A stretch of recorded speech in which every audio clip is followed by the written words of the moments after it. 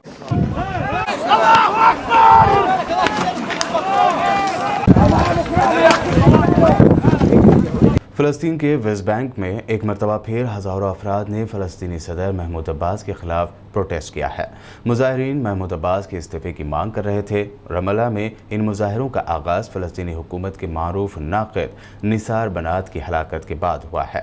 43 साला निसार को 10 दिन पहले गिरफ्तार किया गया था और वो पुलिस की तहवील में हलाक हो गए थे। फ़लस्तीनी आज़ाद कमीशन बराए इंसानी हुकूक़ के मुताबिक पोस्टमार्टम रिपोर्ट से इंकशाफ हुआ कि निसार के सर और गर्दन पर तशद्दुद के निशानात पाए गए हैं। इस दरमियान फ़लस्तीन के सदर महमूद अब्बास के ख़िलाफ़ प्रोटेस्ट करने वाले फ़लस्तीनी मुजाहिरीन और फ़लस्तीनी सिक्योरिटी फोर्स के दरमियान झड़पों की खबर है।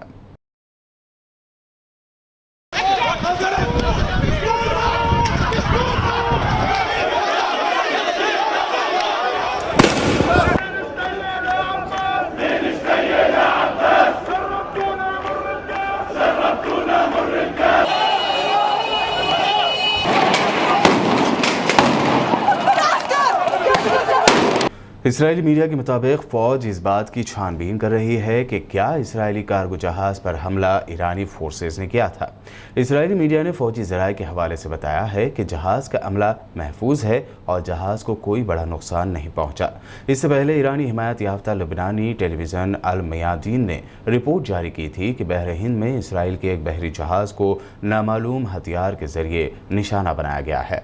ये कार्गो जहाज़ मुत्तहदा अरब अमारात की तरफ जा रहा था। अमेरिकी व दिगर फॉरेन फोर्स के अफगानिस्तान छोड़ने के अमल के दौरान तालिबान का दबदबा अफगानिस्तान में बढ़ता जा रहा है। ऐसे में जहां खबर है कि अफगान तालिबान ने अमेरिका व इत्तेहादी अफवाज की 700 से ज़ायद गाड़ियों और गोला बारूद पर कब्जा कर लिया है, तो वहीं खबर यह भी है कि पिछले 24 घंटों के दौरान तालिबान ने अफगानिस्तान के मज़ीद 13 डिस्ट्रिक्ट्स पर कब्जा करते हुए अपना कंट्रोल कायम कर लिया है। दूसरी जानिब साबिक़ ब्रिटिश आर्मी चीफ ने अफगान तालिबान को अफगान जंग का फातह करार देते हुए अफगानिस्तान में बैनुल-अक़वामी फ़ौजी ऑपरेशन की तहक़ीक़ात का मुतालबा कर दिया। उन्होंने कहा कि अफगान अवाम को अमन और बेहतर ज़िंदगी देने गए थे, वहाँ अब मुसल्लह तालिबान गालिब हैं। इस दरमियान अफगानिस्तान के मुख्तलिफ सूबों में हुकूमती सिक्योरिटी फोर्सेस के साथ मुकाबलों के दौरान 300 से ज़्यादा तालिबान जंगजू हलाक होने का दावा किया गया है। अफगानिस्तान की वज़ारत दिफा ने हफ्ते को ये जानकारी दी। ज़राए के मुताबिक अफगान डिफेंस मिनिस्ट्री का कहना है कि सिक्योरिटी फोर्सेस ने गुज़िश्ता 24 घंटों के दौरान मुल्क के मुख्तलिफ सूबों में 300 से ज़ायद तालिबान दहशतगर्दों को मार गिराया। हेलमंद में तालिबान अस्करियत पसंदों और सरकारी सिक्योरिटी फोर्सेस के माबैन बाकायदा झड़पें होती रहती हैं। दूसरी जानिब तालिबान ने अफगान हुकूमत के इस दावे को मुस्तरद कर दिया है। शामी फौज ने अपोजिशन के मजबूत गढ़ मगरबी सूबे इदलिब में हफ्ते के रोज़ तोपखाने से फायरिंग की है, जिसके नतीजे में 6 बच्चों समेत 8 अफराद हलाक और 16 जख्मी हो गए हैं। Syrian observatory for human rights ने इत्तला दी है कि शामी फौज ने आज सूबे इदलिब के जुनूब में वाक़े इलाके जबलुल जाविया में मुतादिद देहात पर गोलीबारी की। अरब मीडिया के मुताबिक उसने मजीद बताया कि एक गाँव अबलेन में गोलाबारी से एक ही ख़ानदान के 5 अफराद मारे गए हैं। फिलिपाइन का एक फ़ौजी तैयारा जुनूबी इलाके में गिरकर तबाह हुआ। इस तैयारे में 92 फ़ौजी अहलकार सवार थे। ज़राए के मुताबिक C-130 फ़ौजी तैयारे ने फिलिपाइन के वक्त के मुताबिक आज सुबह 11:30 बजे इस मुल्क के जुनूबी सूबे सोलो से उड़ान भरी थी और सूबे सोलो के जोलो जजीरे में लैंडिंग के मौके पर हादसे का ये शिकार हो गया। फ़ौजी तैयारे से अब तक 17 फ़ौजियों की लाशें निकाली जा चुकी हैं, जबकि 40 अफराद को बचा लिया गया है। हलाकतों में इजाफे का अंदेशा जाहिर किया गया। अमेरिका के बच्चा सिपाही भर्ती के सिलसिले में फहरिस्त में शामिल किए जाने पर सख्त रद्दमल का इजहार करते हुए तुर्की ने कहा कि उसने इंसानी स्मगलिंग यानी ह्यूमन ट्रैफिकिंग के जराइम को रोकने, मुजरिमों को सज़ा देने और मुतासिरों के तहफ़्फ़ुज़ के खातिर हर मुमकिन कोशिशें सर्फ की हैं। तुर्की के मुताबिक अमेरिका की ह्यूमन ट्रैफिकिंग पर हालिया रिपोर्ट दोहरे मियार यानी डबल स्टैंडर्ड की सनसनीखेज़ मिसाल है। अमेरिकी वज़ारत ख़ारिजा की 2021 इंसानी स्मगलिंग रिपोर्ट में तुर्की की जानिब से ह्यूमन ट्रैफिकिंग के खिलाफ जिद्दोजहद में इजाफा होने की तस्दीक की गई है। तुर्की ने इस रिपोर्ट को मनगढ़ंत गुमराहकुन करार देते हुए इसे तुर्की की कोशिशों पर तोहमत लगाना करार दिया है। कनाडा के सूबे अल्बर्टा के एक घर में आग लगने से 4 बच्चों और खवातीन समेत 7 पाकिस्तानी शहरियों की मौत हो गई। ज़राए के मुताबिक अल्बर्टा के शहर चेस्टर मेयर में आग लगने से कराची से ताल्लुक़ रखने वाली 2 फैमिलीज़ के 7 अफराद मारे गए। जाँ बहक होने वालों में से 2 की शनाख्त अमजद कमाल और राफिया राशिद के नामों से हुई है, जबकि दीगर अफराद में 1 खातून और 4 बच्चे शामिल हैं। वाक़े में 4 बच्चों समेत 5 अफराद महफूज भी रहे। कैनेडियन हुकाम का कहना है कि आतिशज़दगी के वाक़े में महफूज रहने वालों को अस्पताल मुंतकिल कर दिया गया, जबकि वाक़े की तहक़ीक़ात भी शुरू कर दी गई है। वर्ल्ड न्यूज़ में वक्त हुआ है एक शॉर्ट ब्रेक का। जल्द लौटेंगे और देखेंगे अहम नेशनल न्यूज़।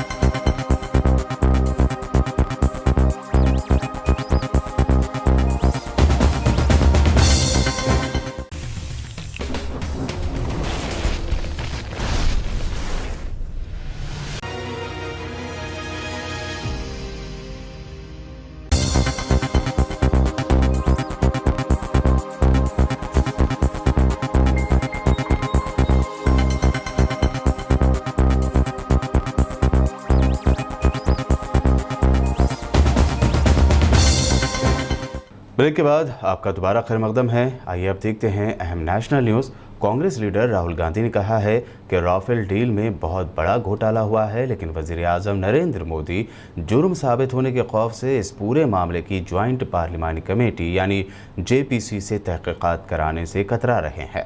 कांग्रेस लीडर ने कहा कि वज़ीर आज़म मोदी के दोस्त इस सारे घोटाले में फंस रहे हैं और वो अपने तमाम दोस्तों को बचाना चाहते हैं, लिहाजा इस मामले की JPC से तहक़ीक़ात नहीं कराना चाहते। राहुल गांधी ने ट्वीट करते हुए इसको लेकर एक पोल भी कराया है, जिसमें ऑप्शन कुछ इस तरह दिए गए हैं कि मोदी हुकूमत JPC तहक़ीक़ात के लिए क्यों तैयार नहीं है, कसूरवार दोस्तों को भी बचाना है, JPC को RS की सीट नहीं चाहिए, ये तमाम ऑप्शंस दुरुस्त है। बता दें कि कांग्रेस शुरू से ही राफेल डील में घोटाले का इल्ज़ाम आयद करती रही है। ट्विटर पर कांग्रेस ने इस सिलसिले में राहुल गांधी की प्रेस कॉन्फ्रेंस का एक वीडियो भी शेयर किया है। ये एक ईमेल है भाइयों और बहनों, युवाओं, जो एयरबस कंपनी के एक एग्जीक्यूटिव ने लिखी है। उसमें उन्होंने लिखा है कि फ्रांस के डिफेंस मिनिस्टर के ऑफिस में अनिल अंबानी जी गए थे, उनकी उनसे मीटिंग हुई और अनिल अंबानी ने उस मीटिंग में साफ बोला कि जब नरेंद्र मोदी जी आएंगे फ्रांस तो एक MOU साइन होगा जिसमें अनिल अंबानी का नाम होगा, मतलब Rafale deal.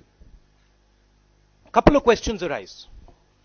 Number one, how is Mr. Anil Ambani meeting the French defense minister just prior to the Prime Minister's visit?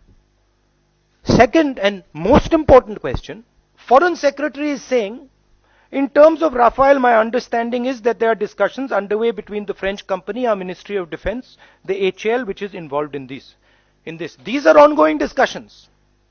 These are very technical, detailed discussions. We do not mix up leadership, even in the security field. Anil Ambani को deal होने के 10 दिन पहले मालूम है कि deal होने वाली है। मतलब नरेंद्र मोदी जी अनिल अंबानी के मिडलमैन का काम कर रहे हैं। अब प्रधानमंत्री जी को बताना चाहिए कि अनिल अंबानी को इसके बारे में 10 दिन पहले कैसे पता लगा, किसने बताया। डिफेंस मिनिस्टर को नहीं मालूम था, फॉरेन सेक्रेटरी को नहीं मालूम, HAL को नहीं मालूम, सिर्फ प्रधानमंत्री को मालूम। और इसमें एक नई चीज निकलती है, यह डिफेंस का मामला है और अगर अनिल अंबानी को और प्रधानमंत्री को यह चीज मालूम तो प्रधानमंत्री is in violation of official secret act, criminal कार्रवाई शुरू हो जानी चाहिए उस बेसिस पे, भ्रष्टाचार के बेसिस पे नहीं, उसी बेसिस पे हो जानी चाहिए। This business that a MOU is in preparation, this is a defense secret. And the Prime Minister has compromised national security. As I said, he's done what a spy does. He has given information, defense information to a person who's not supposed to have it. Defense Minister को नहीं मालूम, Foreign Secretary को नहीं मालूम, HAL को नहीं मालूम। Holland जी कहते हैं कि भैया अनिल अंबानी के बारे में नरेंद्र मोदी ने हमें बोला, ये ईमेल उसको साबित करता है, ठीक है। सीबीआई डायरेक्टर को आप 1:30 बजे रात को निकाल देते हो, सुप्रीम कोर्ट कहता है उसको वापस डालो, फिर आप उसको निकाल देते हो। तो मतलब अब कितना प्रूफ चाहिए आप लोगों को? और अभी भी आप खुश नहीं है तो अभी भी और प्रूफ निकलेगा। Thank you. भारत में कोरोना की दूसरी लहर अभी खत्म नहीं हुई, बल्कि इसके नए केसेस में दिन ब दिन गिरावट का सिलसिला जारी है। ताहम ऐसे हालात में हेल्थ एक्सपर्ट्स की जानिब से थर्ड वेव को लेकर वार्निंग दी जा रही है। अब कोरोना पर नज़र रखने वाले साइंसदानों ने वार्निंग दी है कि अगर वक्त रहते कोरोना गाइडलाइंस पर अमल नहीं किया गया तो अक्टूबर और नवंबर के महीनों में कोरोना की थर्ड वेव बेहद खतरनाक साबित हो सकती है। कोविड-19 मामलों की एक सरकारी कमेटी के साइंसदानों ने कहा है कि अगर कोरोना का कोई नया वेरिएंट आता है तो तीसरी लहर बेहद खतरनाक हो सकती है। राजधानी दिल्ली में कोरोना की बढ़ती रफ्तार पर ब्रेक लगने के साथ केजरीवाल हुकूमत ने पाबंदियों में जारी नरमी को और बढ़ा दिया है। अनलॉक 6 के तहत दिल्ली में कल पीर से स्टेडियम, स्पोर्ट्स कॉम्प्लेक्स खुल सकेंगे। स्टेडियम खोलने के साथ ही शर्त रखी गई है कि शायकीन यहां नहीं जा पाएंगे।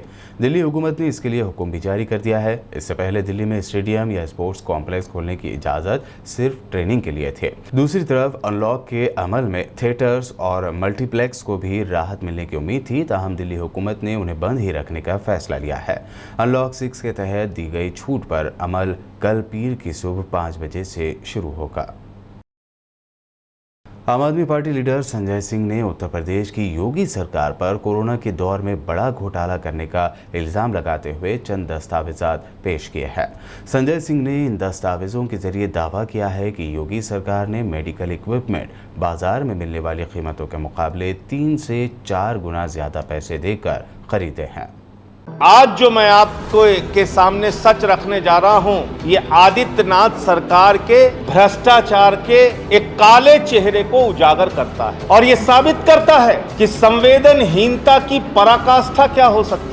आज जो मैं चिकित्सीय उपकरणों में भ्रष्टाचार का मामला आपके सामने दिखाने जा रहा हूं, ये भ्रष्टाचार कोरोना की महामारी में तीसरी लहर का जो अंदेशा है और तीसरी लहर में किस प्रकार से तीसरी लहर के अंदर बच्चे प्रभावित होंगे, इसका अंदेशा पूरी दुनिया में लगाया जा रहा है। तो हमारे बच्चों को कोरोना से बचाने की जो तैयारी योगी आदित्यनाथ जी की सरकार को करनी चाहिए, उसमें ये भ्रष्टाचार किया गया, उसमें ये बेईमानी की गई। और ये बच्चों के वेंटिलेटर के नाम पे घोटाला है, बाईपैप के नाम पे घोटाला है, HFNC के नाम पे घोटाला है, इन्फ्यूजन पंप के नाम पे घोटाला है। ऐसे तमाम उपकरण जो बाजार में सस्ते दामों पर मिल रहे हैं, यानी कि जेम पोर्टल पे भी सस्ते दामों पर मिल रहे हैं, वो सारे उपकरण आदित्यनाथ जी की सरकार महंगे दामों में खरीद रही है। और आपको जान के हैरानी होगी, ब्लैक लिस्टेड कंपनी से खरीद रही है। जो कंपनी काली सूची में जा चुकी है महाराष्ट्र के अंदर, उस कंपनी से खरीद रही है। सामान खरीद रहे हैं, उन सामानों में वेंटिलेटर बच्चों के लिए खरीदा जा रहा है 22 लाख रुपए, जिसकी बाजार में कीमत 12,50,000 रुपए लगभग है। वेंटिलेटर यूनिवर्सल खरीदा जा रहा है 17,11,000 रुपए में, जिसकी बाजार में कीमत 9 लाख रुपए है। बाईपैप खरीदा जा रहा है 2,73,280 रुपए में, जिसकी बाजार में कीमत लगभग 1 लाख रुपए है। HFNC खरीदा जा रहा है 2,51,666 रुपए में, जिसकी बाजार में कीमत 1 लाख रुपए है। इन्फेंट वार्मर्स खरीदा जा रहा है 64,900 रुपए में, जिसकी बाजार में कीमत 32,000 रुपए है। इन्फ्यूजन पंप खरीदा जा रहा है 44,448 रुपए में, जिसकी बाजार में कीमत 22,000 रुपए है। पोर्टेबल एक्सरे मशीन खरीदी जा रही है 17,95,000 रुपए में, जिसकी बाजार में कीमत 8 लाख रुपए है। बबल कैप खरीदा जा रहा है 2,55,990 रुपए में, जिसकी बाजार में कीमत 1 लाख रुपए है। इको कलर डॉपलर खरीदा जा रहा है 23,52,000 रुपए में, जिसकी बाजार में कीमत 13 लाख रुपए है। ये बच्चों को कोरोना की महामारी से बचाने के लिए आदित्यनाथ सरकार की तैयारी है या घोटाले और भ्रष्टाचार की तैयारी? इतने संवेदनशील विषय पर इतनी लूट और भ्रष्टाचार, बच्चों को तीसरी लहर से बचाने के नाम पर इतनी लूट और भ्रष्टाचार। 27 मार्च को उत्तर प्रदेश की ही सरकार 17 लाख रुपए में खरीद रही है। अब बच्चों के लिए जो वेंटिलेटर आ रहा है उसको 22 लाख रुपए का रेट ये लगा रहे हैं। और मध्य प्रदेश की सरकार, इनकी ही एक दूसरी सरकार 10,27,000 रुपए में यही वेंटिलेटर खरीद रही है। बीजेपी की ही सरकार RT-PCR की मशीन मध्य प्रदेश में 14.5 लाख में खरीद रही है। यहाँ आदित्यनाथ जी की सरकार 49 लाख रुपए में खरीद रही है। ये आप देखिए, ये 200 वेंटिलेटर का पिछली बार ही इन्होंने महंगे दामों पे इसको खरीदा। वो 10 लाख का सामान 22 लाख में खरीद रही है। वो भ्रष्टाचार में आकंठ ऊपर से लेकर नीचे तक डूबी। साल 2022 में होने वाले उत्तर प्रदेश असेंबली इलेक्शन को लेकर अभी से सियासी गर्मागर्मी शुरू हो गई है। पिछले दिनों मजलिस इत्तेहादुल मुस्लिमीन के सदर बैरिस्टर असदुद्दीन ओवैसी ने यूपी में इलेक्शन लड़ने का ऐलान किया था। वहीं उनका एक बयान योगी को दोबारा उत्तर प्रदेश का सीएम नहीं बनने देंगे, इस पर खूब रिएक्शन सामने आ रहे हैं। अब खुद यूपी के सीएम योगी ने कहा कि असदुद्दीन ओवैसी के इस चैलेंज को हम कबूल करते हैं। ANI के मुताबिक योगी आदित्यनाथ ने कहा है कि असदुद्दीन ओवैसी हमारे देश के बड़े लीडर हैं। अगर उन्होंने बीजेपी को 2022 के असेंबली इलेक्शन के लिए चैलेंज दिया है तो बीजेपी के वर्कर्स उनकी यानी असदुद्दीन ओवैसी के चैलेंज को कबूल करते हैं। इसमें कोई शक नहीं है कि 2022 में उत्तर प्रदेश में बीजेपी हुकूमत बनाएगी। बता दें कि पिछले दिनों यूपी में होने वाले जिला पंचायत सदर के इलेक्शन में बीजेपी को बड़ी जीत हासिल हुई थी। इस जीत पर समाजवादी पार्टी सरबराह अखिलेश यादव ने बीजेपी पर ताकत का गलत इस्तेमाल करने का इल्जाम लगाया है।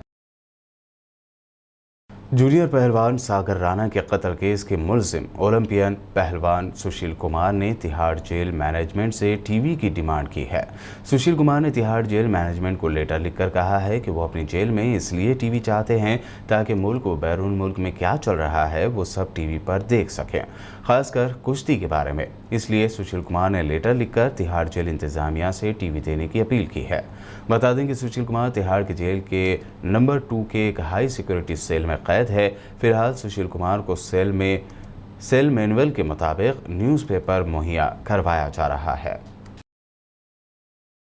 और अब आखिर में हेडलाइंस पर एक और नजर।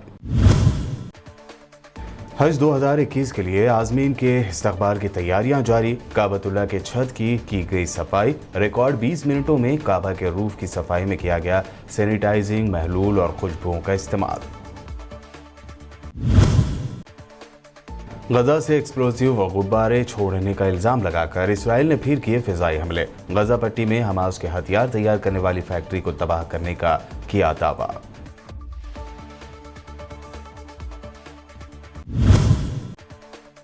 फिलिपाइन का एक फौजी तैयारा जुनूबी इलाके में गिरकर हुआ तबाह। 92 फौजी अहलकार थे सवार, 40 फौजी करिश्माती तौर पर रहे महफूज। अब तक 17 फौजियों की निकाली गई नाशें।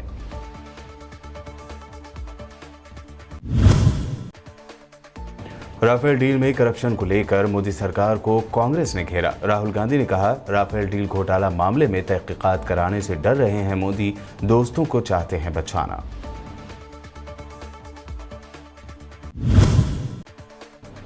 भारत में कोरोना का कहर हुआ कम, लेकिन साइंसदानों ने थर्ड वेव को लेकर दी वार्निंग। अब कहा, गाइडलाइंस पर अभी से नहीं किया गया अमल तो अक्टूबर और नवंबर के महीनों में कोरोना थर्ड वेव साबित होगा बेहद खतरनाक।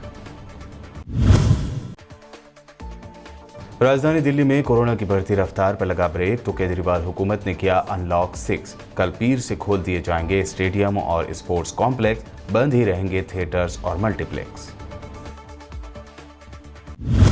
वर्ल्ड न्यूज़ में ये थी अब तक की अहम नेशनल और इंटरनेशनल न्यूज़। हमारे चैनल को सब्सक्राइब, लाइक और हमारे वीडियोस को शेयर ज़रूर करें। मज़ीद अपडेट्स के लिए देखते रहिए PBN चैनल।